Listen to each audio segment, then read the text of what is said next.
الحمدللہ والصلاة والسلام علی رسول اللہ وعلی آلہ وصحبہ وموالہ۔ محترم بھائیوں اور بزرگوں، السلام علیکم ورحمۃ اللہ وبرکاتہ۔ اخلاقی خوبیوں میں سے ایک اعلیٰ خوبی ہے سچائی۔ صحیح بخاری اور صحیح مسلم کی روایت ہے، اللہ کے نبی صلی اللہ علیہ وسلم بیان فرماتے ہیں، علیکم بالصدق فإن الصدق یہدی الی البر۔ سچائی کو لازم پکڑو کیونکہ سچائی نیکی کی طرف لے جاتی ہے۔ وَإِنَّ الْبِرَّ يَهْدِي إِلَى الْجَنَّةِ، اور نیکی جنت کی طرف لے جاتی ہے۔ اور ایک بندہ سچ بولتا رہتا ہے اور سچائی کی تلاش میں لگا رہتا ہے یہاں تک کہ اللہ کے پاس صدیق نہایت ہی سچا لکھ دیا جاتا ہے۔ وَإِيَّاكُمْ وَالْكَذِبَ فَإِنَّ الْكَذِبَ يَهْدِي إِلَى الْفُجُورِ وَإِنَّ الْفُجُورَ يَهْدِي إِلَى النَّارِ۔ اور جھوٹ سے بچو اس لیے کہ جھوٹ برائی کی طرف لے جاتا ہے اور برائی جہنم میں داخل کرتی ہے۔ اور ایک بندہ جھوٹ بولتا رہتا ہے اور جھوٹ کی تلاش میں لگا رہتا ہے یہاں تک کہ اللہ کے پاس کذاب لکھ دیا جاتا ہے، اللہ کے پاس بہت زیادہ جھوٹ بولنے والا لکھ دیا جاتا ہے۔ تو اس سے پتہ یہ چلتا ہے کہ سچائی نیکی کے راستے پر لے جاتی ہے اور یہی نیکی ہم کو جنت میں داخل کرتی ہے، اور جھوٹ ہمیں برائی کے راستے پر لے جاتا ہے اور یہی برائی ہم کو جہنم میں داخل کرتی ہے۔ اور سچائی کی تلاش میں لگے رہتے ہیں تو اللہ کے ہاں بھی ہم سچے لکھ دیے جاتے ہیں، اور جھوٹ بولتے رہتے ہیں اور جھوٹ کی تلاش میں لگے رہتے ہیں تو اللہ کے ہاں بھی ہم جھوٹے لکھ دیے جاتے ہیں۔ اسی لیے جھوٹے کی بہت سخت سزا بھی اللہ کے نبی صلی اللہ علیہ وسلم نے بیان فرمائی ہے۔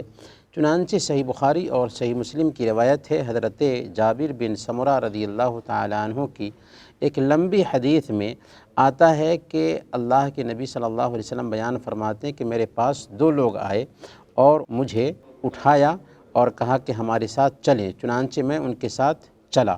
ایک شخص کے پاس آئے جو پیٹھ کے بل لیٹا ہوا تھا، اور ایک دوسرا آدمی اس کے پاس لوہے کا آنکڑا لیے ہوئے کھڑا ہوا تھا، یعنی گزر ہوا اللہ کے نبی صلی اللہ علیہ وسلم کا ایک شخص کے پاس سے جو پیٹھ کے بل لیٹا ہوا ہے، اور دوسرا آدمی ہے اس کے پاس لوہے کا آنکڑا ہے، وہ لیے ہوئے کھڑا ہوا ہے، اور اس کے ذریعہ اس کے چہرے کی طرف سے وہ آتا ہے اور اس کے جبڑے کو گدی تک چیرتا ہے، اور اس کے ناک کو گدی تک چیرتا ہے، اور اس کی آنکھ کو بھی گدی تک چیرتا ہے۔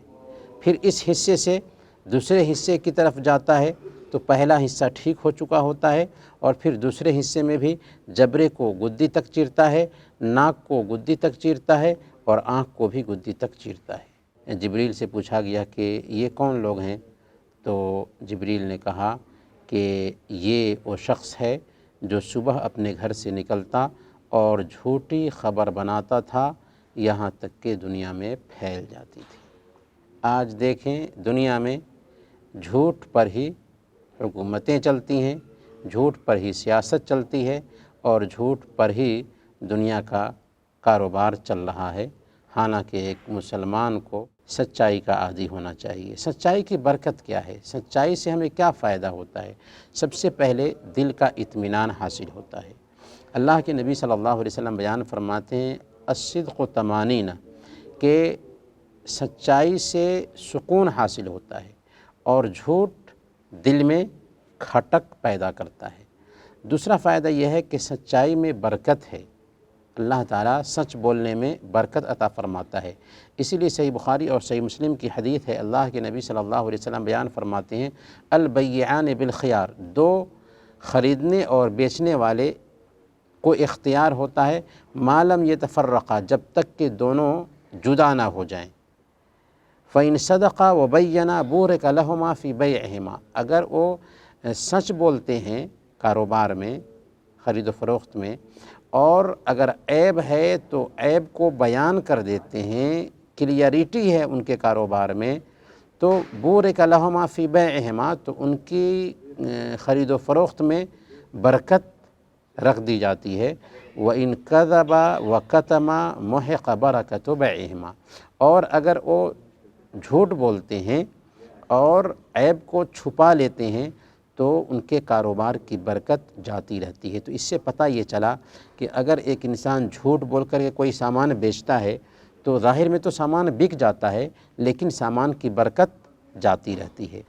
بلکہ سب سے بڑی بات یہ ہے کہ سچ بولنے کی وجہ سے نجات ملتی ہے۔ حضرت کعب بن مالک رضی اللہ تعالی عنہ کے غزوہ تبوک سے پیچھے رہ جانے کا جو قصہ ہے، اس میں حضرت کعب بن مالک رضی اللہ تعالی عنہ خود کہتے ہیں قصہ کے اخیر میں کہ اللہ نے مجھے سچ بولنے کی وجہ سے نجات دی، اور میری توبہ میں یہ بات بھی آتی ہے کہ میں اب زندگی بھر سچ بولوں گا۔ تو ایک انسان کو سچائی کا عادی بننا چاہیے کیونکہ سچائی میں نجات ہے۔ سچائی کے مظاہر کیا ہے؟ سچائی بات میں ہونی چاہیے کیونکہ جھوٹ بولنا مومن کی صفت نہیں، منافقوں کی صفت ہے۔ اللہ کے نبی صلی اللہ علیہ وسلم بیان فرماتے ہیں، صحیح بخاری اور صحیح مسلم کی یہ حدیث ہے کہ منافقوں کی 3 پہچان ہے: جب بات کرے تو جھوٹ بولے، جب وعدہ کرے تو وعدہ خلافی کرے، اور جب اس کے پاس امانت رکھی جائے تو امانت میں خیانت کر جائے۔ اسی طریقے سے وعدہ میں بھی سچائی ہونی چاہیے کیونکہ آپ نے ابھی دیکھا کہ منافقین جو ہے نا وعدہ خلافی کرتے ہیں، تو ایک مومن وعدہ خلافی نہیں کرتا۔ اسی طریقے سے معاملہ میں بھی سچائی ہونی چاہیے، یعنی کسی کو دھوکہ نہ دیں، جال سازی نہ کریں، ہیر پھیر نہ کریں، سامان کا عیب چھپا کر کے سامان نہ بیچیں۔ اسی طریقے سے اپنی حالت میں بھی ایک انسان سچا ہو، یعنی جو سامنے میں ہے وہی پیچھے میں بھی ہو، دو رخا نہ ہو، ایسا نہیں کہ سامنے میں کچھ ہے اور پیچھے میں کچھ ہو۔ سچائی کے بہت سارے واقعات بھی ہیں، ان میں سب سے اہم واقعہ ہے امام بخاری رحمۃ اللہ علیہ کا کہ ایک مرتبہ وہ علم حاصل کرنے کے راستے میں نکلے تو ایک آدمی کو دیکھا کہ وہ اپنے گھوڑے کو چادر میں کوئی چیز چھپائے ہوا ہے اور یوں کر کے بلا رہا ہے۔ تو امام بخاری رحمۃ اللہ علیہ اس کے قریب گئے اور پوچھا کہ کیا آپ کی چادر میں کچھ ہے کہ آپ اپنی سواری کو دینا چاہتے ہیں؟ انہوں نے کہا کہ نہیں، بس میں اپنی سواری کو وہم میں ڈالے ہوا ہوں تاکہ وہ میرے پاس آ جائے۔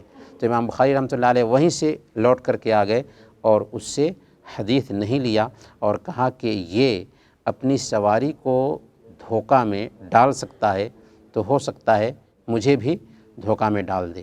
تو اس ناحیہ سے اس سے انہوں نے حدیث نہیں لی۔ جھوٹ کے نقصانات کیا ہیں؟ جھوٹ منافقین کی پہچان ہے۔ جھوٹ ایک انسان کو شک کے دائرے میں ڈال دیتا ہے اور کاروبار سے برکت بھی جاتی رہتی ہے، یہاں تک کہ ایک انسان کا جو اعتماد ہوتا ہے، اعتماد بھی جھوٹا انسان کھو بیٹھتا ہے، اور جھوٹ بولنے کی وجہ سے ایک انسان صرف زبان کا جھوٹا نہیں ہوتا بلکہ اس کے اعضاء و جوارح بھی اس کا ساتھ دیتے ہیں اور جھوٹ کی وجہ سے وہ برائی کے راستے پہ لگ جاتا ہے۔ اسی لیے اللہ کے نبی صلی اللہ علیہ وسلم کی ہم نے جو حدیث سنا کہ جھوٹ ایک انسان کو برائی کے راستے پر لے جاتا ہے، اب وہ دوسری بہت ساری جو گندی حرکتیں ہیں وہ کر سکتا ہے۔ جھوٹ کی قبیح شکل کیا ہے؟ جھوٹ کی قبیح شکل یہ بھی ہے کہ ایک انسان بات میں جھوٹ بولے، اسی طریقے سے گواہی میں جھوٹ بولے، تو گواہی میں جھوٹ بولنا بھی ایک گندی عادت ہے۔ اسی طریقے سے کچھ لوگ ہوتے ہیں جو لوگوں کو ہنسانے کے لیے جھوٹ بولتے ہیں۔ سنن ابی داؤد کی روایت ہے، اللہ کے نبی صلی اللہ علیہ وسلم نے ارشاد فرمایا ویل للذی یحدث فیکذب لیضحک بہ القوم ویل لہ ویل لہ، تباہی ہے اس انسان کے لیے جو لوگوں کو ہنسانے کے لیے جھوٹ بولتا ہے، تباہی ہے اس کے لیے، تباہی ہے اس کے لیے۔ تو اس بات کی بھی گنجائش نہیں ہے ہماری شریعت میں کہ لوگوں کو ہنسانے کے لیے جھوٹ بولیں، یہاں تک کہ اگر ایک ماں اپنے بچے کو بلانے کے لیے جھوٹ کا سہارا لیتی ہے تو یہ بھی غلط ہے، جھوٹ ہے۔ عبداللہ بن عامر رضی اللہ تعالی عنہ سنن ابی داؤد کی روایت کے مطابق بیان فرماتے ہیں کہ ایک دن اللہ کے نبی صلی اللہ علیہ وسلم میرے گھر میں تھے، میری ماں نے مجھے پکارا تو اللہ کے نبی صلی اللہ علیہ وسلم نے پوچھا کہ تم کیا دینا چاہتی ہو؟ انہوں نے کہا کہ میں کھجور دینا چاہتی ہوں۔ آپ نے فرمایا لو لم تعطیہ شیئا کتبت علیک کذبا، کہ سن لو اگر تو اپنے بچے کو کچھ نہ دیتی تو یہ بھی تمہارے خلاف جھوٹ لکھا جاتا۔ سوال یہ ہے کہ ہم جھوٹ سے کیسے بچ سکتے ہیں؟ چند کلمات میں سب سے پہلے نمبر پر ایک انسان کو چاہیے کہ اللہ کی ذات کی عظمت کو دھیان میں رکھے، کیونکہ عام طور پر جھوٹ کا سبب کیا ہوتا ہے؟ وہ ہمیں باتیں ہوتی ہیں۔ اللہ پر پختہ توکل ہوگا تو ایک انسان جھوٹ کا سہارا نہیں لے گا۔ دوسرے نمبر پر اس بات پر پختہ یقین ہو کہ جو کچھ بھی ہونے والا ہے اس کو کوئی ٹال نہیں سکتا۔ اگر ہمیں پختہ یقین ہے کہ جو کچھ بھی ہونے والا ہے اس کو کوئی ٹال نہیں سکتا ہے تو کیا ہم جھوٹ کا سہارا لیں گے؟ نہیں لیں گے۔ اور تیسرے نمبر پر ایک انسان کو چاہیے کہ وہ اپنے آپ کو سچائی کا عادی بنائیں، اپنے آپ کو ٹرین کرے سچائی کے لیے۔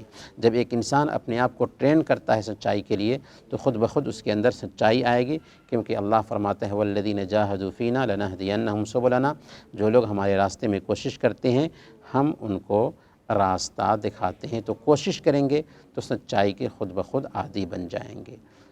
وصلی اللہ علی نبینا محمد وعلی آلہ وصحبہ اجمعین۔